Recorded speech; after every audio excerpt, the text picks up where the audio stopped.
Hello friends, welcome back to my channel. আবার একটা নতুন ব্লগে তোমাদের সবাইকে স্বাগতম। এই ব্লগটা শ্রাবণ মাসের প্রথম সোমবারের। এবছর শ্রাবণ মাসের প্রথম সোমবারটা আমি শুধুমাত্র ফলাহার গ্রহণ করেই কাটিয়ে দিলাম। শ্রাবণ মাস শিব ঠাকুরের জন্ম মাস, সেই জন্য এই মাসটা জুড়ে মহাদেবের পুজো আর্চা বহু মানুষ করে থাকেন নিষ্ঠার সাথে। আমি বহু মানুষকে দেখেছি সারা মাস ধরে আমিষ খাবার গ্রহণ করে না, আবার কেউ কেউ আমার মতো এভাবে শুধুমাত্র সোমবারটাই পালন করে। 3 বছর আগে আমি প্রথম এই শ্রাবণ মাসে সোমবারের ব্রত পালন করা শুরু করি এবং আমি বেশ কিছু সুফলও পাই। সেই জন্য এই ব্রত করার সারা জীবনের আমি প্রতিজ্ঞা করে থাকি।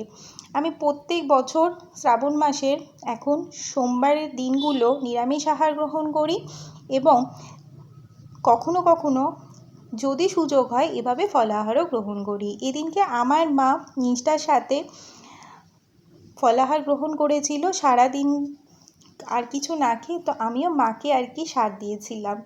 প্রথমেই চান টান করে এসে শিবের মাথায় জল ঢেলে খুব সুন্দর করে তাকে সাজিয়ে দুধ দিয়ে জল দিয়ে তাকে পুজো করে ধূপ ধুনো দেখিয়ে তারপরে তারই সামনে ভোগ গ্রহণ করতে বসেছিলাম।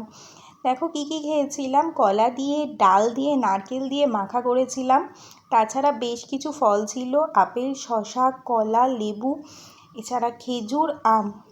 আর মা বলছিল কিছু ভালো খাবার যেমন ছোলা, গুড়, এগুলো এদিনকে খাওয়াটা খুব ভালো।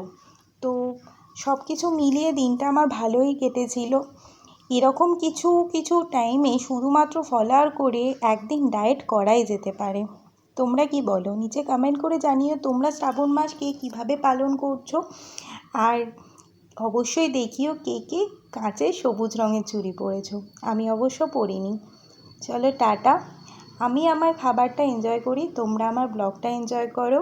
নিচে কমেন্ট আর শেয়ার করতে ভুলো না। আর চ্যানেলে নতুন হয়ে থাকলে অবশ্যই সাবস্ক্রাইব করে পাশে থেকো।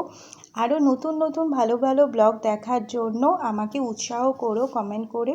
তোমাদের একটা লাইক অ্যান্ড কমেন্ট আমার খুবই ভালো লাগে। টাটা।